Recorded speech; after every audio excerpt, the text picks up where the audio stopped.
menunggu mungkin untuk menunggu partisipan lainnya. Baik, bismillahirrahmanirrahim. Assalamualaikum warahmatullahi wabarakatuh.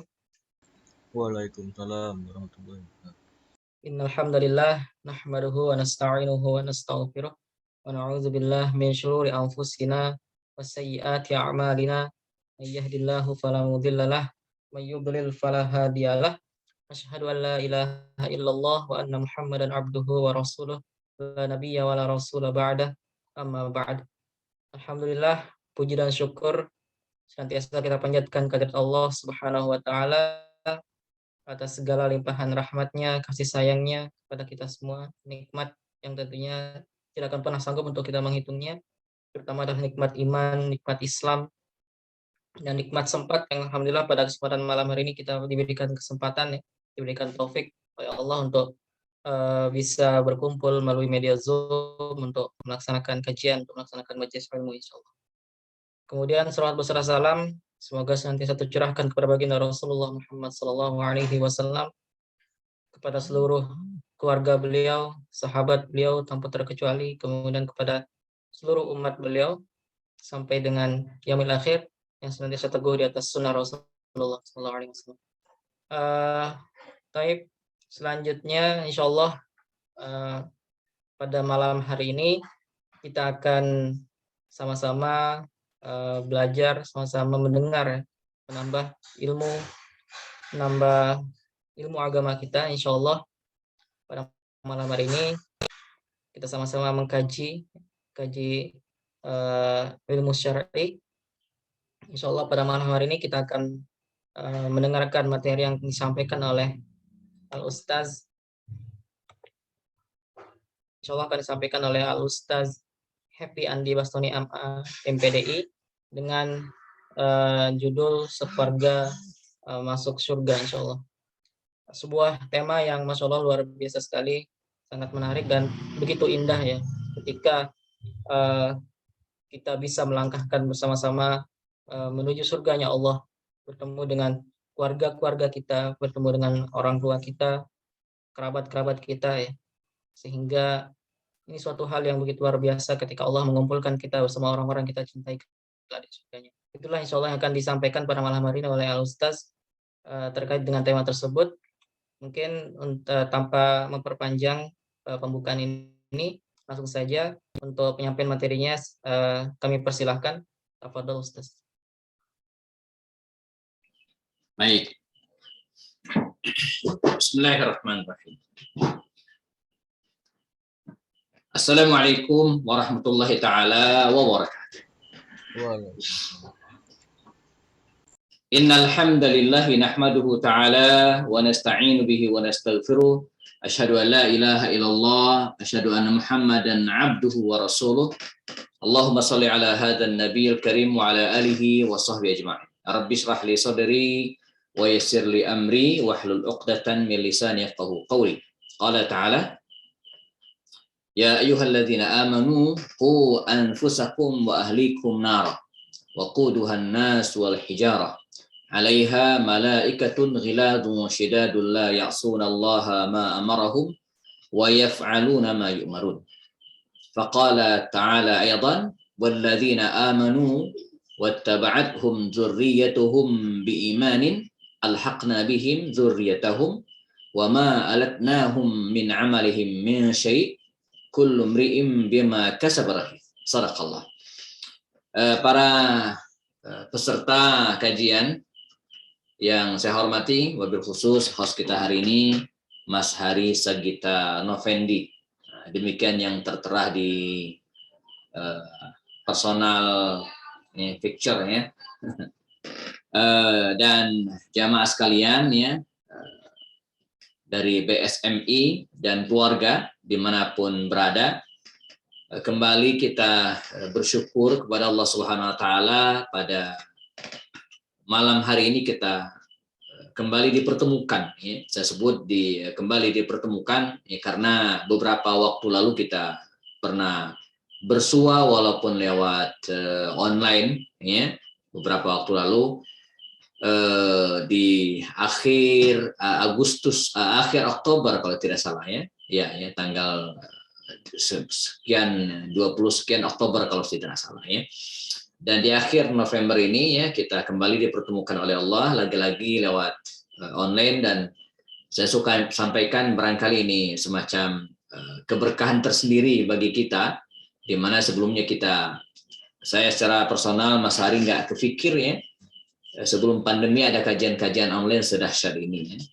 Bahkan kalau kita bicara tentang Zoom ya, aplikasi Zoom ini biasanya digunakan oleh perusahaan-perusahaan besar gitu ya, di mana mereka punya jaringan luar negeri atau mungkin pimpinannya sedang berada di luar negeri, kemudian mereka rapat via online dengan aplikasi Zoom ya. Jadi digunakan oleh para elit biasanya ya. Tapi hari ini ya, tidak ya, justru yang menggunakannya dari berbagai lapisan masyarakat ya. Jadi aplikasi Zoom bukanlah suatu hal yang mewah lagi ya, bahkan anak SD, anak TK hari pun nih banyak yang menggunakan aplikasi Zoom yang memang terkadang ya agak lucu juga, karena ada anak saya yang masih SD kelas 2 ya, itu ada aktivitas semacam kunjungan edukasi begitu ya. Mereka terjadwal di masa non pandemi itu kunjungan ke museum apa gitu. Nah, di masa pandemi ini ya, jadi kunjungan edukasinya ke museum apa gitu, tapi lewat online. Dengan cara ya, yang datang ke sana beberapa personal, para gurunya ya, kemudian mereka menggunakan kamera, sementara anak-anak menikmati dari rumah ya. Jadi luar biasa ya. Saya juga secara pribadi di luar pandemi bisa mengisi di 52 titik majelis taklim. Ya, di masa pandemi itu semua berubah lewat online. Nah, baru pekan-pekan terakhir ini mulai ada istilah baru ya, hybrid istilahnya. Hybrid itu campuran ya. Sebagian jamaahnya di ruangan, tapi sebagian lewat online. Ini kreatif luar biasa ya. Nah, malam hari ini ya kita akan membahas bersama ya, diskusi bersama, dan saya mungkin memberikan pengantar ya sekitar 30 atau 40 menit ya. Nah, sisanya nanti kita bisa sharing dengan pengalaman kita masing-masing ya, dengan tema sekeluarga ya masuk surga. Ini tema menjadi harapan kita semua sebenarnya. Siapa sih yang tidak ingin bersama dengan keluarganya masuk surga? Nah, kita ingin menguatkan kembali cita-cita ini. Ya, menguatkan kembali cita-cita ini yang selama ini mungkin kita anggap suatu hal yang sepele, suatu hal yang enggak begitu penting gitu ya, enggak, kalau bahasa Bogornya itu enggak ngeh gitu ya, bahwa ini penting untuk kita cita-citakan, yaitu masuk surga sekeluarga. Ya. Bagaimana tidak ya? Kalau kita dalam keseharian masih membiarkan misalnya anak kita ya tidak menutup aurat, ya, ada keluarga kita tidak sholat, ya, atau mungkin ketika kita menyekolahkan anak selama ini ya lebih fokusnya itu pada pendidikan umum, ya, di mana tidak peduli dengan pentingnya pendidikan agama, ya. Jadi kita sering gelisah ya kalau anak kita pelajaran matematika, bahasa Inggris, fisikanya jeblok gitu kan, kecil, tapi kita tidak pernah sedih ya kalau anak kita tidak bisa membaca Al-Qur'an. Ya, kita tidak pernah galau kalau hafalan ayat-ayat anak-anak kita tidak maksimal. Nah, ini bagian dari evaluasi ya. Sebagaimana juga ya saya suka sampaikan ya, di antara kita banyak yang santai-santai saja, enjoy saja ya. Padahal di rumahnya masih banyak orang yang belum sholat. Padahal mereka adalah keluarga inti. Ya. Seorang ayah ya, dia masih santai ya, ketika mendengar azan berangkat sendirian ke masjid sembari membiarkan anak laki-lakinya yang masih tergolek tidur yang tidak peduli dengan azan. Ya. Istrinya juga mungkin banyak yang tidak berani menarik selimut suaminya ketika subuh, ketika azan berkumandang, dan membiarkan ya suaminya tidak melaksanakan sholat, boro-boro sholat di masjid, subuh pun mungkin suka abainya. Jadi ini kita membangun kesadaran dulu, ini penting ya, kesadaran bahwa perlu kita bercita-cita masuk surga sekeluarga. Kalaulah tadi disampaikan oleh Mas Hari, merupakan suatu hal yang menggembirakan sangat ketika bisa masuk surga bersama dengan keluarga, ya ini betul ya. Jangankan bertemu dengan keluarga di surga ya. Hari-hari ini mungkin saya pernah ketemu dengan teman yang mungkin sudah 30 tahun mungkin berpisah ya. Teman SMP gitu kan. Begitu ketemu itu senang. Dulu teman dekatan ya. Kita 30 tahun nggak bertemu, begitu ketemu itu senang luar biasa. Bernostalgia kembali dengan kegiatan waktu kecil dulu ya. Belum lama terhubung kembali bertemu tatap muka dengan teman yang 25 tahun berpisah ketika kuliah dulu ya. Senang luar biasa kita melepas kangen, cerita, sharing ya. Nah ini ketemu dengan teman berpisah puluhan tahun dan bertemunya di dunia, kita senang luar biasa. Nah kebayang oleh kita ya. Nah kalau bertemu dengan bukan hanya teman ya, tapi keluarga kita ya di tempat yang diinginkan oleh semua orang, yaitu surga. Tentu ini hal yang sangat-sangat menyenangkan bagi kita ya.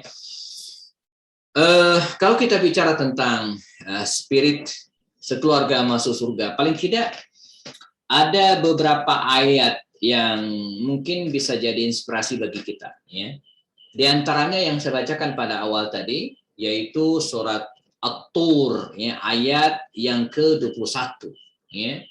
Surat At-Tur ya, ayat yang ke-21 ya. Ini juz 27 ya. Saya ingat di awal-awal ketika menghafal Al-Qur'an itu ya, lembaga tahfiz kami waktu itu startnya itu dari juz 27 ya, yaitu surat At-Tur ya.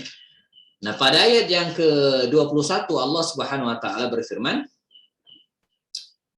walladzina amanu wattaba'athum dzurriyyatuhum biimanin alhaqna bihim dzurriyyatahum wama alatnahum min amalihim min syai' kullu imri'in bima kasaba. Walladzina amanu, dan orang-orang yang beriman, kata Allah Subhanahu wa taala. Walladzina amanu wattaba'athum dzurriyyatuhum biimanin. Orang-orang yang beriman dan ya, diikuti wattaba'athum, mereka itu oleh dzurriyyatuhum ya, dzurriyyatuhum diikuti oleh zuriyah, anak cucu. Jadi bukan hanya anak tapi anak cucu, zuriyah, keturunan. Orang beriman lalu anak cucunya, keturunannya biimanin, beriman juga. Jadi sama-sama beriman, sama-sama melaksanakan amal soleh. Apa kata Allah Subhanahu wa taala dalam janjinya? Alhaqna bihim dzurriyyatahum. Maka kami akan alhaqna ya, akan pertemukan. Bahkan kalimat alhaqna ini sering kita pakai ya. Wa alhiqni bis sholihin. Ketika bicara tentang doa, Nabi Yusuf itu pernah berdoa. Pada akhir doanya itu Nabi Yusuf mengatakan ya, tawaffani musliman wa alhiqni bis sholihin. Ya, wafatkanlah aku dalam keadaan muslim. Jadi Nabi Yusuf itu minta meninggal dalam keadaan muslim. Ya, wa alhiqni bis sholihin. Pertemukan dengan orang-orang soleh. Alhaqna bihim dzurriyyatahu. Maka kata Allah SWT, kami akan pertemukan dia ya, dengan zurriyatahum, dengan anak cucunya. Ini dalil, sebagai dalil bahwa orang beriman, keluarga yang beriman, anak cucu yang beriman nanti akan ketemu di surga. Jadi reunian di surga, bukan dengan teman SD, bukan dengan teman SMA, SMP ya, tapi dengan keluarga kita yang ya, dulu adalah istri, dulu adalah anak, yang mungkin adalah cucu kita.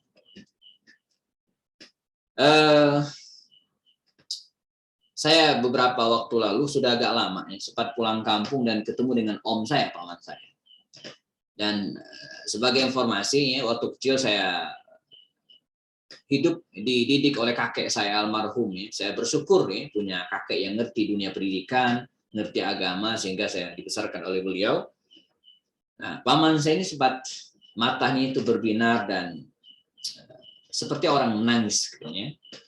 Sebab mengapa? Sebab saya sempat khutbah Jumat waktu itu, lalu kemudian dia tahu saya kuliah di bagian agama, memiliki kemampuan bahasa Arab, alhamdulillah. Kata dia, kata paman saya gini, ini kalau kakek masih hidup, kakek saya sudah meninggal, kakek masih hidup, dan melihat saya, maksudnya dalam kondisi seperti ini, alhamdulillah, dia pasti senang banget, ya.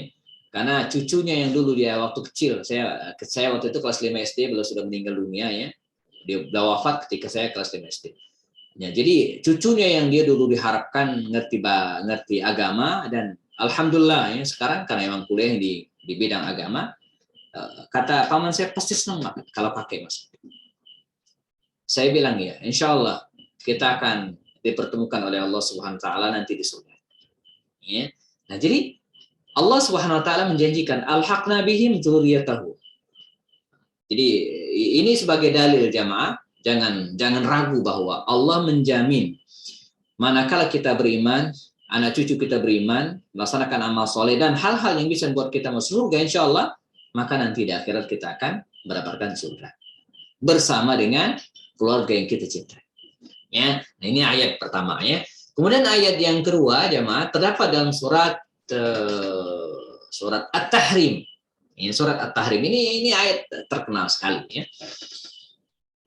Ya ayyuhalladzina amanu. Jadi kalau ayat yang pertama tadi bersifat informatif gitu, ya, hanya memberitahu bahwa orang soleh itu nanti akan bertemu dengan keluarga di surga.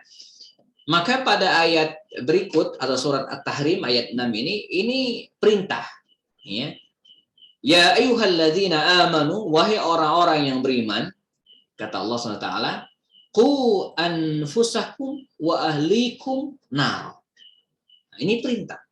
Wahai orang-orang yang beriman, ya, jauhilah. Kalimat qu, jagalah, antisipasilah. Ya, ini wiqayah, ya. Waqayaqi wiqayaqi, ya. Qaku, ya, dalam bahasa Arab, qu, jauhilah, jagalah, antisipasilah, ya.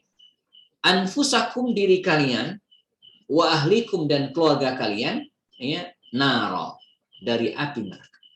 Allah memerintahkan kepada kita agar mengantisipasi diri kita dan keluarga, ini satu paket. Allah SWT menggunakan kalimat wa, kesetaraan. Dalam bahasa Arab, kalimat wa ini, ya, kalimat penghubung yang berarti bersama-sama. Bagaimana kita menjaga diri kita dari api neraka, begitu kita menjaga keluarga kita dari api neraka.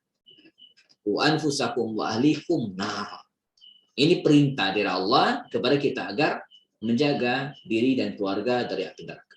Ini perintah Allah kepada kita, para ayah, ya, untuk menjaga istri kita, menjaga anak kita, menjaga cucu kita agar terhindar dari api neraka. Sebagaimana Nabi Yakub alaihissalam ketika dia akan meninggal dunia, dia bertanya kepada anaknya, ma ta'buduna min ba'di. Kalau saya meninggal, kata Nabi Yakub, apa yang akan kalian sembah setelah saya wafat? Ini bedanya dengan kita. Jadi kalau Nabi Yakub itu bertanya, ma ta'buduna min ba'di. Apa yang akan kalian sembah kalau saya meninggal?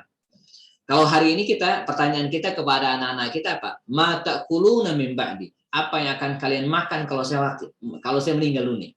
Nah, jadi kalau Nabi Yakub itu kekhawatirannya pada apa yang akan disembah, kalau sekarang kita enggak. Ya, kekhawatiran kita pada apa yang akan mereka makan kalau kita meninggal dunia. Nah, jadi ini harus diubah, ya. Makanya mohon maaf, saya, ya, ada satu doa yang saya amalkan, ya, dari kakek saya dulu, dan saya masih ingat banget, ya, atau diceritakan ulang oleh nenek saya, ya. Apa itu? Ya Allah, ya, selain jangan matikan, jangan wafatkan kami dalam keadaan tidak beriman, ya. Wala tamutunna illa, jangan kalian meninggal kecuali illa dalam keadaan wa antum muslimun wa antum mu'minun, kita dalam beriman. Nah, selain itu juga saya ingat doa kakek saya dulu dan saya pakai hari ini apa? Jangan wafatkan aku kecuali dalam keadaan telah menyelesaikan amanah-amanah yang kuberikan kepada. Nah, di antara amanah itu adalah amanah menjaga akidah anak-anak. Ya. Dan Allah Subhanahu wa taala mengabulkan doa kakek saya dulu. dia meninggal dalam keadaan sudah selesai. 7 orang anaknya sudah menikah semua, pendidikan udah beres semua. Jadi dia meninggal dalam keadaan selesai, udah beres. Jadi tidak ada kekhawatiran lagi gitu kan. Nah, jadi tidak ada kekhawatiran anaknya akan nyembah jadi udah betul-betul sudah menuntaskan amanah, adal amanah kalau bahasa Rasul itu ya. Jadi nah juga demikian kita khawatir jangan-jangan meninggal dunia anak-anak kita masih kecil. Masih belum mandiri, bukan hanya dari faktor ekonomi, tapi mandiri dari sisi akidah gitu kan. Ini nggak kita harapkan. Jadi walaupun usia tentu saja di tangan Allah SWT, tapi kita bisa berharap, berdoa, mencocokkan keinginan kita dengan takdir Allah Subhanahu Wa Taala. Jadi berharap ketika Allah mewafatkan kelak gitu kan, kita sudah dalam keadaan betul-betul menyelesaikan seluruh amanah kita. Anak-anak sudah sekolah semua, ya sudah menyelesaikan. Kalau saya punya target 5 orang anak saya seluruhnya menyelesaikan hafalan Qur'annya 30 juz. Ini tanggung jawab sebagai orang tua gitu kan. Pendidikan agama juga sudah beres gitu kan, dan baru kemudian kita menghadap Allah SWT. Wala tamutunna illa wa antum muslimun ya. Dan bahkan doa kita mendoakan jenazah kalau meninggal itu selain Allahumma ighfir lahu warhamhu wa'afihi wa'fanhu, pada takbir yang keempat itu ada doa wala tahrimna ajrahu wala taftinna ba'dahu. Ya Allah, janganlah engkau taftinna ba'dahu, jangan engkau munculkan fitnah setelah dia wafat. Jadi ada orang yang meninggal dunia, begitu dia meninggal dunia, anak-anaknya ini menimbulkan fitnah. Anaknya bikin ulah, bikin rusuh, mencemarkan nama baik orang tuanya sudah wafat. Nah ini kita berlindung kepada Allah dari hal-hal yang demikian. Kita berharap Allah SWT mewafatkan kita dalam keadaan telah menyelesaikan amanah sebagai orang tua. Ya. Nah, bukan hanya ayat Al-Quran dalam surat At-Tur dan ayat ke-6 surat At-Tahrim, tapi baginda Rasul juga mengajarkan kepada kita tentang pentingnya pendidikan anak dan menjaga mereka dari api neraka ini. Dalam surat yang lain, pada ayat yang ketiga, ya, pertama surat At-Tur 21, yang kedua At-Tahrim ayat 6, nah yang ketiga ya, ayat Al-Quran surat Al-Furqan 74. Ini nanti detailnya jamaah bisa ambil di mushaf Al-Quran, ini silakan cek lagi. Nah, saya ulang lagi, pertama adalah surat At-Tur ayat 21, yang kedua adalah surat At-Tahrim ayat 6, nah yang ketiga adalah surat Al-Furqan 74. Kalau At-Tur tadi bersifat informatif, ya, bahwa Allah akan mengumpulkan orang-orang beriman dengan keturunan beriman di surga. Informasi saja. Yang kedua tadi bersifat perintah. Surat At-Tahrim ayat 6 itu sifatnya perintah. Jagalah diri dan keluarga dari api neraka. Perintah Allah. Nah, ayat yang ketiga ini Al-Furqan 74 ini doa. Informasi, perintah. Nah, sekarang Allah mengajarkan kepada kita doa. Doa agar masuk surga sekeluarga. Walaupun kalimatnya ya tidak tekstual tapi mengandung spirit itu. Ya, yaitu firman Allah Subhanahu wa taala, Rabbana walladzina yaquluna Rabbana hab lana min azwajina wa dzurriyyatina qurrata a'yun waj'alna lil muttaqina imama. Sekira ayat ini sudah sangat populer di tengah kita, dan kalaupun belum ya silakan dihafal, ini doa. Rabbana, ya Allah, wahai Tuhan kami, Rabbana Tuhan kami, hablana, ya, hablana, berikanlah kepada kami, hablana min azwajina, ya, min azwajina, dari pasangan kami. Jadi kita minta kepada Allah Subhanahu wa taala ya melalui ayat ini dua hal. Pertama, kita minta agar diberikan pasangan, ya, memberikan pasangan, hablana, pasangan, Rabbana hablana min azwajina wa dzurriyyatina, dan keturunan. Zuriyah sama tadi, minta pasangan dan keturunan. Agar menjadi apa? Menjadi dua hal juga. Ya. Qurrata ayun. Ya, menjadi qurrata ayun, menjadi kalimat qurrata ayun ini sering diterjemahkan dengan menyenangkan hati, tapi makna asalnya adalah menyenangkan mata. Kalau bahasa populernya itu nyenengin.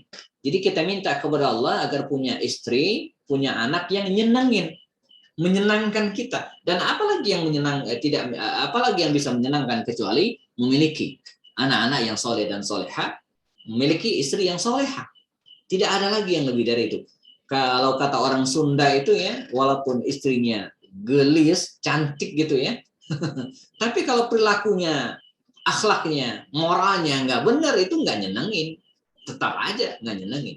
Tapi kalau wajahnya biasa-biasa saja, gitu kan, nggak seperti artis gitu ya.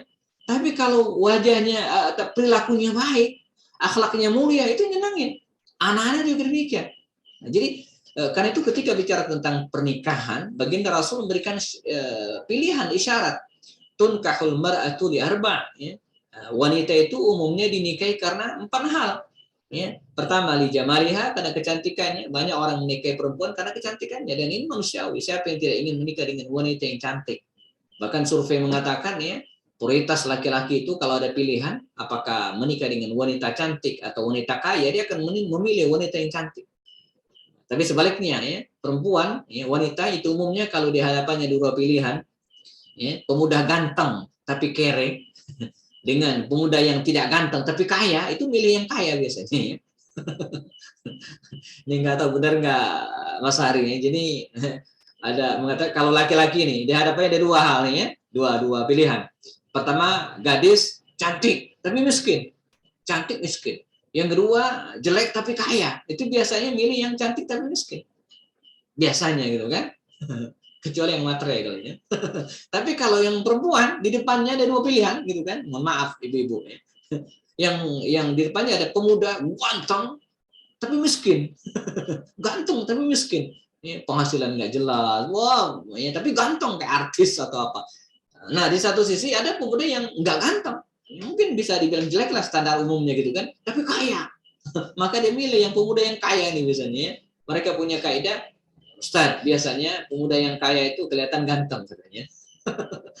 Nah, jadi dalam hal ini maka ya akhlak ya, agama ya, maka kembali ke hadis Rasul, tunkah lumar atul arba ya, dinikahi karena kecantikannya, walinasabiha karena keturunannya ya, nasabnya, yang ketiga karena limaliha karena hartanya ya, dan yang keempat lidiniha.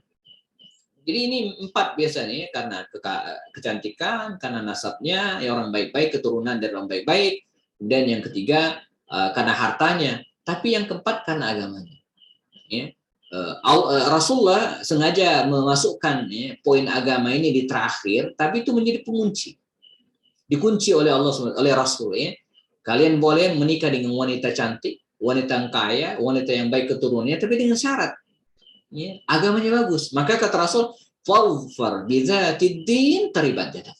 Pilihlah wanita karena agamanya taribat jadak. Jika tidak, maka kalian akan celaka.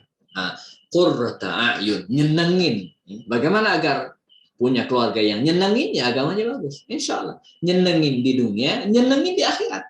Ya, waja'alna lil muttaqina imama. Dan jadikanlah kami imam bagi orang-orang yang muttaqin. Jadi bukan hanya imam, bukan hanya mutakin, tapi imam bagi orang-orang yang mutakin. Dan inna lil muttaqina mafaza. Allah menyiapkan bagi orang yang mutakin itu keberuntungan, kemenangan.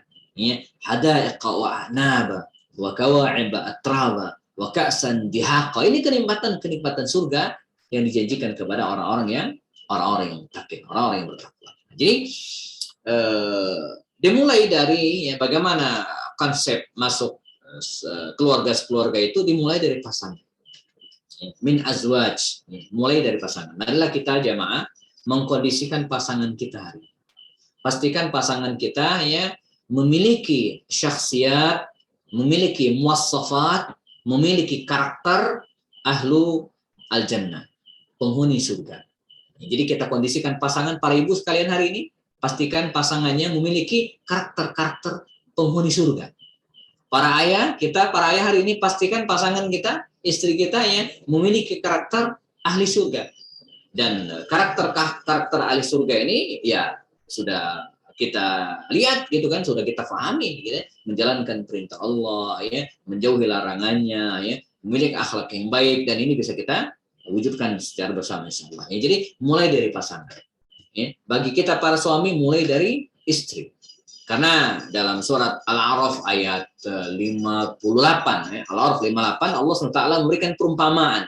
Ya, terkait dengan pasangan, dengan istri ini. Apa kata Allah? Wal baladu thayyibu yakhruju nabatuhu bi'idni rabbi. Walladhi khabutha la yakhruju illa nakida. Ya, surat Al-A'raf ayat 58. Wal baladu thayyib, dan tanah negeri at-thayyib yang baik. Ini perumpamaan, ya. Wal baladu thayyibu yakhruju nabatuhu bi'idni rabbi. Akan tumbuh, akan keluar tanaman yang bagus juga dengan izin Tuhannya. Jadi tanah yang bagus, media yang bagus. Saya sehari di masa pandemi ini, karena banyak waktu di rumah ya, ada lahan di samping rumah ini 2,5 meter gitu ya, panjangnya sekitar 20 meter ya. Itu kita sulap dengan nanam sayur-sayuran, ya. Tapi dari pot gitu ya, berbentuk pot. Satu hal yang saya pelajari bahwa yang sangat menentukan kualitas tanaman tersebut, mohon maaf kalau di sini ada alumni FPP ya, mohon saya diajari ya. Di antara hal yang menentukan kualitas ya, pohon tersebut ternyata medianya, tanahnya. Ya. Jadi kalau tanahnya tidak subur, tanahnya keras, dia nggak akan berkembang dengan bagus. Tapi kalau media tanamnya bagus, dan ternyata bisa dipelajari, ya, kalau selama ini kita menanam tanaman di pot itu kan terbatas, bukan di tanah. Dengan tanah doang, ya dia nggak akan menghasilkan yang baik. Makanya harus ditambah dengan pupuk kompos, ditambah dengan pupuk kandang, ya kompos tadi, ditambah dengan sekam. Kalau kami sekam dibakar, jadi tanahnya paling seperempat doang. Sisanya adalah yang tadi itu. Jadi kata Allah, wal baladu thayyibu yakhruju nabatuhu bi'idni rabbih. Jadi tanah yang bagus itu tanah yang baik, tanamannya yang tumbuh subur dengan izin Allah akan tumbuh juga. Seorang ibu yang baik, ibarat pot tadi gitu kan, ibarat pot tadi itu ya, jika ibu yang baik maka akan tumbuh dari ibu yang baik ini anak-anak yang baik juga, gitu kan. Dan sejarah mencatat bagaimana pada masa nabi-nabi sebelumnya kita mengetahui ya, bagaimana peran seorang ibu ini sangat-sangat penting. Dalam kisah Nabi Nuh alaihissalam misalnya, bagaimana anaknya yang durhaka tidak mau diajak oleh ayahnya masuk ke dalam perahu yang besar yang akan menyelamatkan mereka. Kata Nuh alaihissalam, ya bunayya, wahai anakku, irkab ma'ana. Dalam ilmu tajwid dibaca dengan irkam ma'ana, ya bunayya irkam ma'ana. Ayo naik ke atas kapal bersama kami. Ya, kata anaknya apa? Enggak, tidak wahai ayah ya. Sa'awi ila jabalin ya'simuni minal ma'. Saya akan mencari bukit ketinggian yang bisa menghindari saya dari api, yang bisa menghindarkan saya dari air, maaf ya. Ya'simuni minal ma', menjaga saya dari air. Kata Nuh alaihissalam ya, la asimal yauman, enggak ada yang bisa melindungi hari ini kecuali Allah. Tapi dia nggak mau, dia durhaka. Dan usut punya usut bahwa kedurhakaan sang anak ini tidak bisa dipisahkan dengan ibunya yang juga bukan seorang mukminah. Ya, dalam Al-Quran surat At-Tahrim Allah mengatakan, daraballahu masalan lil ladzina kafaru imra'ata Nuh wa imra'ata Lut. Jadi Allah memberikan permisalan orang kafir itu ya, istri Nabi Nuh dan istri Nabi Lut. Nah, jadi seorang istri yang tidak mukminah, istri yang tidak soleha, melahirkan anak-anak yang tidak soleha, melahirkan anak-anak yang tidak soleh. Hal sebaliknya kita temukan dalam keluarga Firaun. Firaun itu durhaka, yang mengaku dirinya Tuhan. Qala ana rabbukum la'ala. Saya Tuhan kalian yang paling tinggi, kata Firaun. Tapi apa, dia punya istri, dia punya imra'ah, dia punya pendamping hidup yang beriman kepada Allah Subhanahu wa taala. Ya, dalam Al-Qur'an surat At-Tahrim juga dikatakan, wa daraballahu masalan lil ladzina amanu imra'ata Firaun. Allah memberikan contoh permisalan bagi orang-orang yang beriman itu imra'ata Firaun, istri Firaun. Dan istri Firaun ini seorang ibu, walaupun bukan ibu kandung, tapi ibu pendidik, dan melahirkan atau kemudian tumbuhlah dalam pot, dalam media tanam seorang ibu yang baik ini, bernama Asia ini ya, seorang anak yang kemudian menjadi Nabi Musa alaihissalam. Nah, jadi Musa alaihissalam itu ya, tidak bisa dilepaskan dari didikan seorang mukminah, seorang ibu yang baik. Wal baladu thayyibu yakhruju nabatuhu bi'idni rabbih. Ya, walladzi khabutha la yakhruju illa nakida. Ya, walladzi khabutha la yakhruju illa nakida. Dan ya, alladzi khabutha, tanah yang jelek, khabusa, khabith, jelek, buruk gitu ya, la yakhruju illa nakida. Dia tidak akan tumbuh tanaman kecuali yang nakida, yang merana, yang layu gitu kan. Nah, ibu yang khabusa, ibu yang tidak baik, sulit akan melahirkan keturunan yang baik juga. Kita mulai dari sini, dari pasangan ini gitu ya. Maka dalam hadis riwayat Imam Abu Daud, Nabi mengatakan takhayyaru linutafikum. Ya, takhayyaru linutafikum. Pilihlah wanita linutafikum untuk kalian menanam benih. Jadi lagi-lagi Rasul mengibaratkan ya, orang tua itu sebagai pot bunga, pot tanaman, media tanaman yang ya, akan menentukan hasil dari tanaman yang tumbuh di pot tersebut. Nah, di sini kita melihat pentingnya keluarga, pentingnya ibu. Al-ummu madrasatun. Idza adattaha adatta sya'ban thayyibalah. Kata Syekh Al-Hafiz Ibrahim, seorang penyair asal Mesir mengatakan, al-ummu madrasatun, ibu laksana sekolah. Ibu laksana sekolah. Idza a'dattaha, jika engkau menyiapkan a'dattaha, ya, ibu yang baik, a'datta sya'ban thayyibal arab. Berarti engkau menyiapkan generasi sya'ban thayyibal arab, yang baik dari akar. Nah, jadi kalau kita pengen berharap generasi yang baik, thayyibal arab, ya, generasi yang baik dari akarnya, maka kita harus menyiapkan ibu yang baik juga. Sebaliknya, kalau kita ingin meruntuhkan sebuah negeri, menghancurkan sebuah bangsa, hancurkan para wanita, hancurkan para ibunya, maka dia akan hancur sendiri, gitu ya.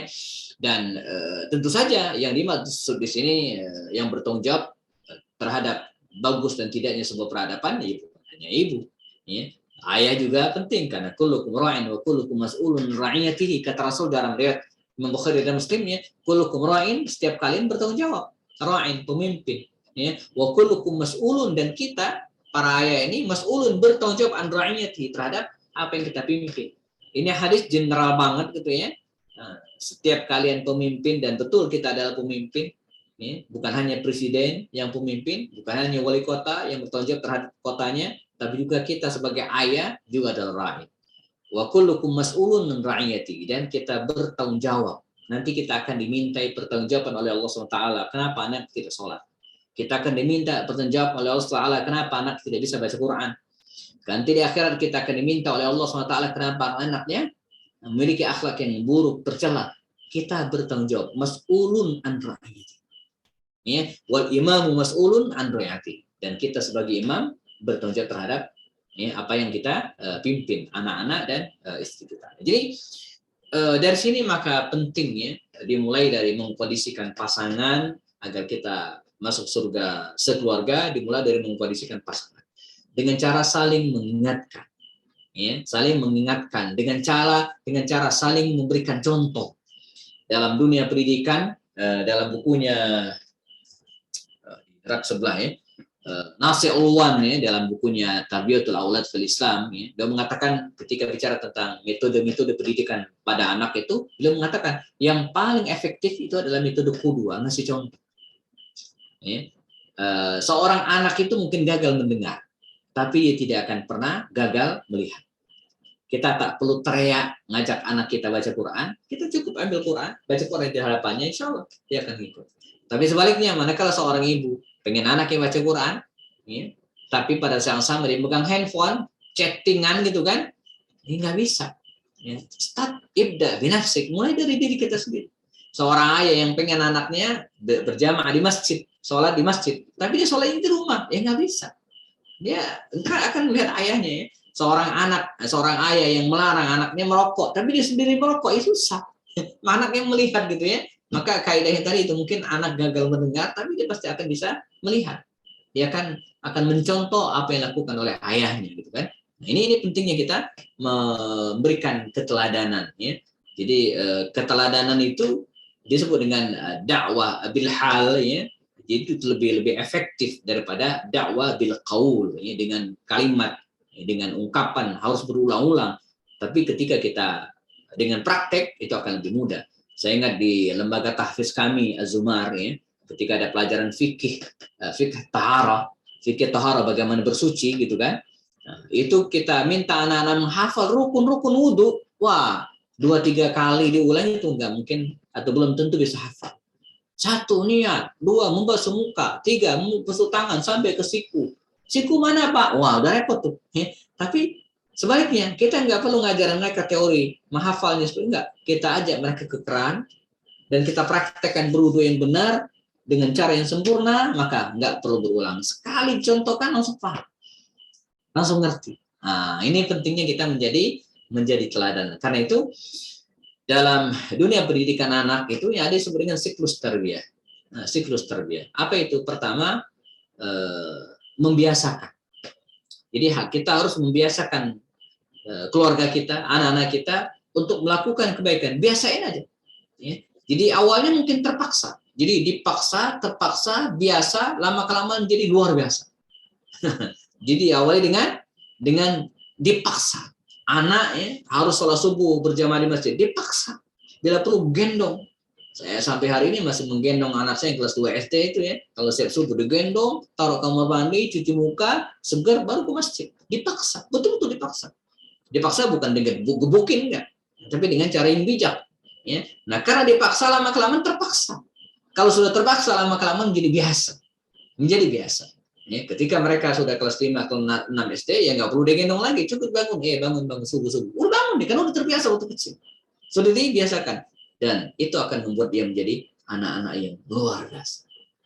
Dipaksa, terpaksa, biasa, dan luar biasa. Ya.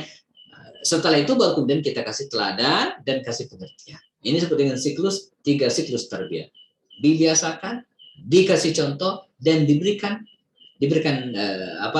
wejangan. Kita jangan ragu-ragu menasihati anak. Ya, anak adalah wewenang kita. Anak adalah tanggung jawab kita. Tidak ada yang akan menasihati kalau kita tidak mampu melakukan. Jadi jangan bilang bahwa kan begini, dalam hadis Nabi mengatakan man ra'a minkum munkaran falyughayyir biyadihi. Jadi siapa yang melihat kemungkaran maka ubahlah dengan tangannya. Tangan itu artinya kekuasaan gitu kira-kira. Nah, dalam hal keluarga kita lah penguasa. Kita yang berkuasa. Kita bisa dalam tanda kutip memaksa anak kita untuk sholat. Kita bisa memaksa anak kita untuk baca Quran. Tentu dengan paksaan-paksaan yang bijak. Bukan dengan pecut, gitu kan, bukan dengan tendangan, bukan dengan siksaan, yang enggak, itu enggak benar ya. Tapi dengan cara-cara yang bijak. Terakhir sebagai penutup sebelum kita diskusi bahwa untuk mendapatkan surga secara berjamaah tadi itu, tentu saja ya, itu dimulai dari diri kita sendiri. Jadi setelah bicara semua tadi ya tentang bagaimana pentingnya pendidikan keluarga ya, di luar semua itu jemaah mulai dari diri kita sendiri. Membangun kesadaran terhadap diri kita sendiri. Sebab sapu yang kotor itu tidak mungkin bisa membersihkan rumah. Maka kita bersihkan diri kita sendiri dulu. Ini seperti dengan tazkiyatun nafs, ya, membersihkan, mensucikan diri kita sendiri. Ya. Dan setelah itu baru kemudian kita mengajak orang lain. Karena itu ada tingkatan dalam perbaikan sebuah bangsa itu. Pertama disebut dengan islahul fardi, ya, islahul fardi. Yang ngebenerin personal dulu, ya, benerin bacaan Quran kita, pastikan sholat kita berjamaah, ya, pastikan misalnya sedekah, ya, ini amalan-amalan yang sifatnya personalnya. Lalu kemudian islahul usrah, benerin keluarga. Berikutnya adalah islahul mujtama, yang benerin orang-orang sekitar kita ya. Lalu islahul ummah, ya, benerin umat dalam konteks bernegara ya. Nah, kalau ini yang terjadi, maka insya Allah ya kita berharap akan lahir keluarga-keluarga yang baik. Dan keluarga itu dia ibarat batu bata bagi sebuah peradaban. Jangan pernah berharap peradaban akan tegak, akan bagus, manakala tidak ditopang dengan batu bata yang bagus. Dan batu bata adalah keluarga. 45 menit berlalu ya di waktu Zoom ya di pojok kanan ya. Semoga bisa memberikan inspirasi kepada kita semua. Jazakumullah. Saya serahkan kembali kepada Mas Hari Sagita untuk memimpin diskusi kita malam hari ini sampai nanti mungkin jam 9 barangkali ya. Jika ada yang ingin tambahkan, ya, sharing pengalaman dalam konteks pendidikan keluarga agar mendapatkan surga Allah SWT secara berjamaah ya, kita ada waktunya insyaallah. Jazakumullah khairan. Saya serahkan ke Kang atau Mas Hari. Demikian. Assalamualaikum warahmatullahi wabarakatuh. Waalaikumsalam warahmatullahi wabarakatuh. Jazakallah khair Ustaz atas penyampaian materinya. Sangat luar biasa. Semoga ini bisa menjadi renungan bagi kita bersama bahwa untuk meraih surganya Allah itu butuh perjuangan ya bagi untuk mengajak keluarga kita. Baik, selanjutnya mungkin akan kita laksanakan untuk sesi diskusi atau tanya jawab. Tafadhol mungkin untuk partisipan audiens yang mungkin ada yang ingin bertanya, kami persilahkan. Bisa open mic langsung ataupun bisa melalui chat. Tafadhol.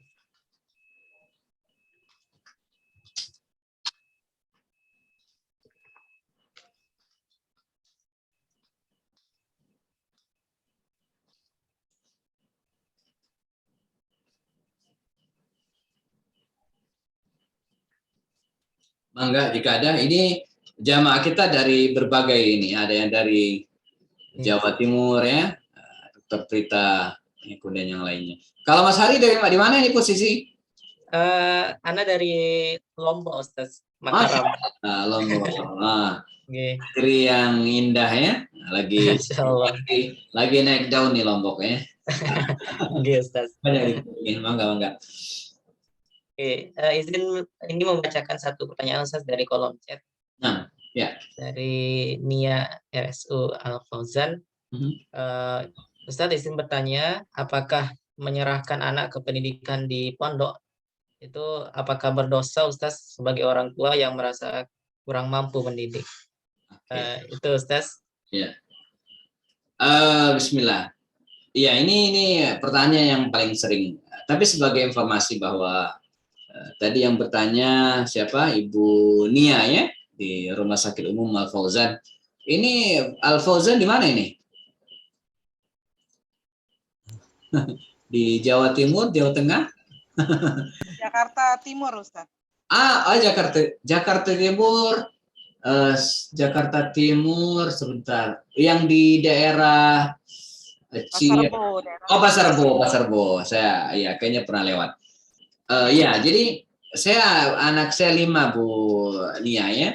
4 sudah di pesantren. Ya, 1 udah lulus ya, jadi sekarang masih 3. Jadi yang sudah lulus pesantren itu sekarang sudah kuliah. Dulu SMP, SMA di pesantren. Yang nomor 2 itu sekarang kelas 3 SMA. SMP, SMA juga pesantren. Yang nomor 3 kelas 3 SMP. Nah, sekarang mau lanjut ke pesantren juga. Nah, yang keempat baru kelas 1 SMP. Jadi 4-4-nya. Maka di rumah ini sepi ya. Saya cuman bertiga sama anak yang kelas 2 SD. Jadi semuanya pesantren. Nah, mungkin muncul pertanyaan ya. Ustadz ya, kenapa anak ini pesantren? Bukan kayak Ustadz bisa mendidik sendiri, bahkan pertanyaan Bu Nia tadi lebih ekstrim lagi, apakah berdosa gitu ya. Kita menyekolahkan anak di pesantren, ada kesan tidak bertanggung jawab gitu ya. Pertama, bahwa tidak wajib ya menyekolahkan anak ke pesantren. Enggak wajib. Ini terkait atau tergantung dengan target dari orang tua itu sendiri. Ya, jadi anaknya pengen jadi apa? Ya. Nah, kalau saya terus terang, saya ingin anak saya mendalami agama dari awal, dari kecil.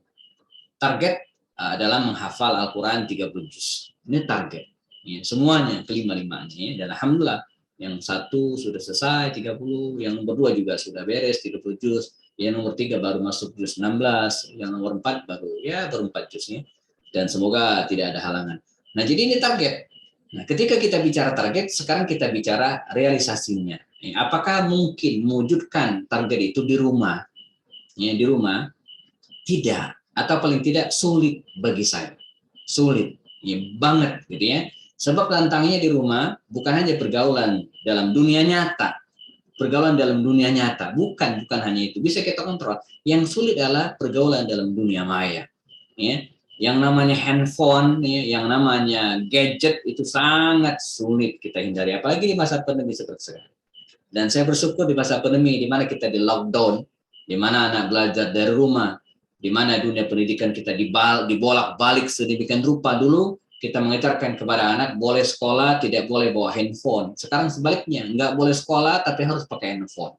Nah, ini berat, ujian yang sangat berat. Tapi saya bersyukur ketika anak-anak pesantren mereka tidak mengalami kendala, ya. Walaupun di awal-awal sempat mereka dikembalikan gitu kan, karena wabah yang luar biasa. Tapi pada akhirnya ketika sekolah-sekolah belum ada yang offline, ya, pesantren sudah mulai dan mereka sudah belajar normal, ya, karena memang sudah di karantina gitu kan.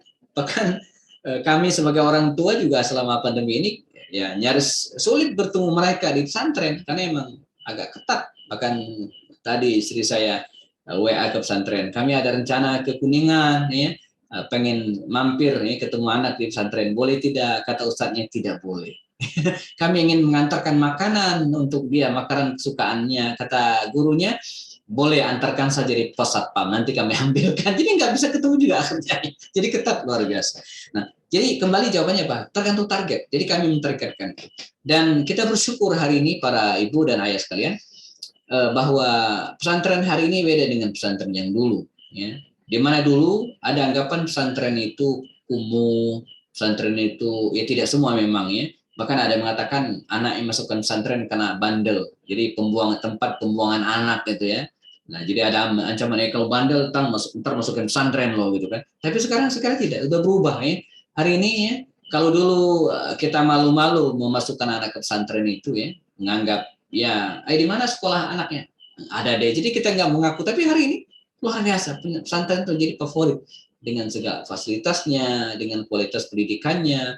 Yang walaupun mereka pesantren tetap bisa lulus ITB, tetap bisa lulus IPB, tetap banyak yang masuk di UI, prestasi mereka juga tidak kalah dengan yang lainnya. Maka dengan pertimbangan tersebut, ya, tidak masalah kita memasukkan anak ke pesantren. Tapi bukan dengan berlepas diri. Masukin tinggal enggak. Dan kita bersyukur hari ini gitu ya, walaupun anak di pesantren, kita tetap bisa kontrol. Kami ada grup WA orang tua di mana kita sharing gitu kan. Para ustadznya juga ada di situ, ya. Mereka foto kegiatan-kegiatannya, kita tetap kontrol ya, walaupun tidak ketemu tapi kita tahu perkembangan anak-anak kita.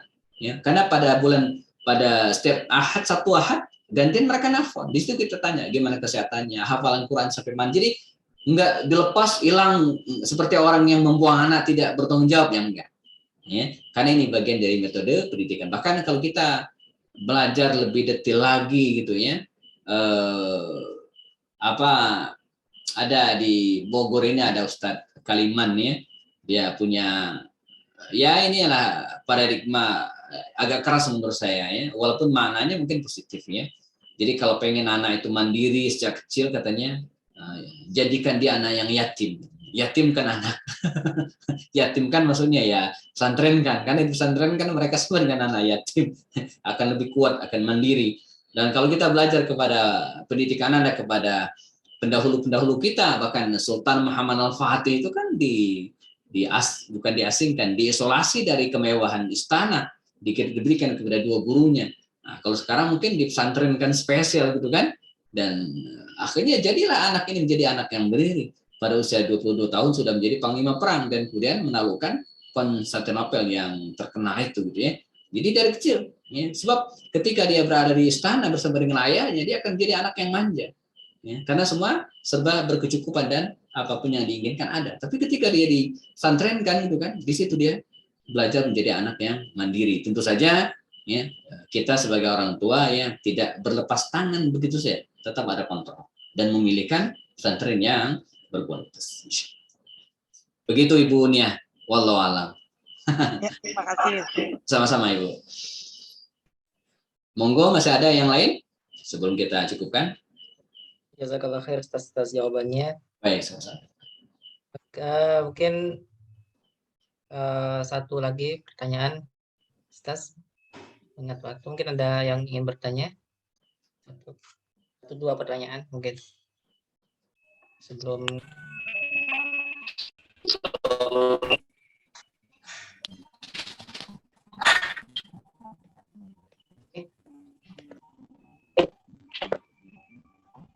Ibu, Bapak, ya.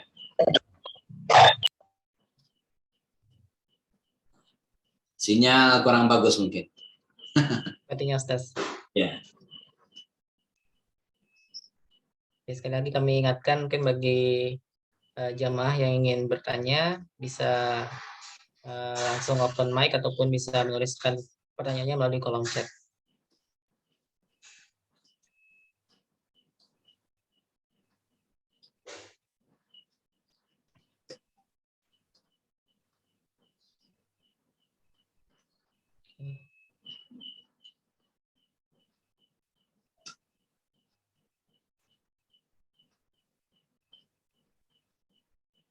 Ya. Tadi apakah ada yang sempat open mic? Mungkin ada yang mau disampaikan pertanyaannya? Silakan. Saya lupa Mas Hari, saya aktifkan satu kamera kecil di sebelah kanan saya. Jadi ya dokumentasikan di YouTube ya. Sekaligus disimpan di YouTube. Nanti saya kasih linknya ke jamaah mungkin. Selain mungkin panitia juga sudah merecording acara. Oke, Ustaz.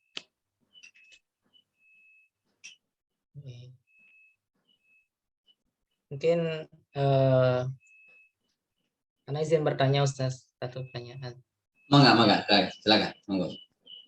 Mungkin tadi sebagian besar itu adalah bagaimana peran orang tua ya, ayah maupun ibu ya untuk membangun keluarga untuk bisa bersama-sama menuju surga.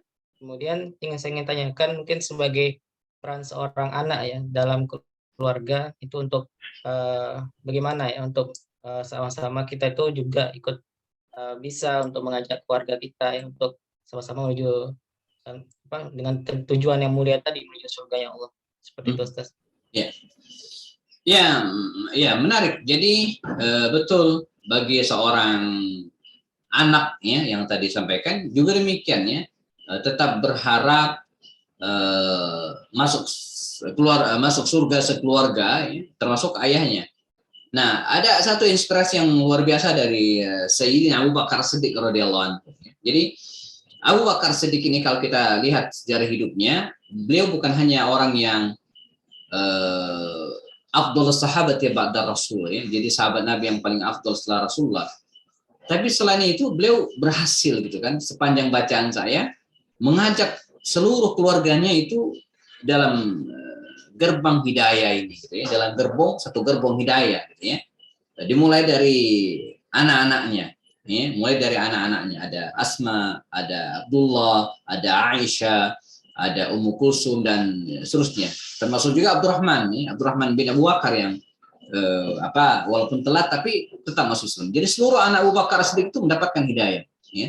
Nah, dan ini atas keinginannya ketika dalam perang Badar saat berlawanan dengan anaknya gitu kan, Abu Bakar pihak kafir Quraisy ya, pihak kaum muslimin, sementara anaknya masih kafir waktu itu. Jadi dia nggak mau berpapasan, dia takut membunuh anaknya dalam keadaan kafir dan dia juga tidak ingin anaknya membunuh dia dalam keadaan dirinya kafir. Dia berharap suatu saat anaknya masuk Islam dan bertaubat dan betul. Nah, sebagai anak juga Abu Bakar Siddiq juga peduli dengan orang tuanya. Ya, di mana ayahnya ya, Utsman yang kita kenal dengan Abu Quhafa ya, di masa tuanya ya, dia menuntun ayahnya ini menghadap baginda Rasul SAW minta diampuni dan kemudian diampuni oleh Rasulullah dan memeluk Islam ya. Kalau bahasa kita hari ini dipapah gitu kan saking udah tuanya gitu kan. Bala kata Rasul ya, Abu Bakar, andai engkau tidak membawa ayahmu kemari, saya akan datang, kata Rasulullah. Nah, yang kedua ibunya juga demikian. Ibunya ketika dia masih di Makkah dan kemudian bertemu dengan baginda Rasul, kata Abu Bakar, ya Rasulullah, doakan ibu saya supaya dapatkan hidayah. Doakan khusus. Maka didoakan oleh Rasulullah dan ibunya pun masuk Islam. Artinya apa? Ini kepedulian luar biasa. Kepedulian seorang Abu Bakar bukan hanya terhadap anak-anaknya, bukan hanya terhadap istrinya, bukan hanya terhadap cucunya namanya Abdullah bin Zubair itu ya, tapi juga kepedulian terhadap ayahnya, terhadap ibunya. Maka penting bagi kita hari ini memperhatikan hal ini. Kita yang mohon maaf ya berjauhan dengan orang tua kita mungkin yang sudah menikah gitu kan, nah, tetap kita peduli. Maka ketika nelpon misalnya yang kita tanyakan kabarnya bukan hanya masalah jaminan kesehatannya, bagaimana jaminan makannya ya. Kita tidak hanya ingin memastikan bahwa kedua orang tua kita makan sehat, bukan hanya itu, tapi kita pastikan juga apa? Keimanannya, kondisi ibadahnya. Ya, kita tanyakan tilawahnya, kita tanyakan sholat lima waktunya, kita tanyakan tahajudnya, kita ingatkan, bahkan kalau kita punya dana misalnya, kita hajikan, kita umrohkan gitu kan, kita berikan uang untuk dia berkurban. Nah ini artinya apa? Sebagai anak kita juga harus membangun kepedulian terhadap orang tua kita. Dan mereka adalah keluarga kita. Berbahagia sangat suatu saat kalau kita masuk surga, dan di sana kita bertemu juga dengan kedua orang tua kita. Masya Allah. Jazakallah khair Ustaz jawabannya. Tayyib, mungkin mengingat waktu Ustaz, mungkin kita cukupkan untuk pertanyaannya. Mungkin saya izin untuk menyampaikan kesimpulan beberapa poin yang sudah disampaikan oleh Ustaz Tazi, bahwa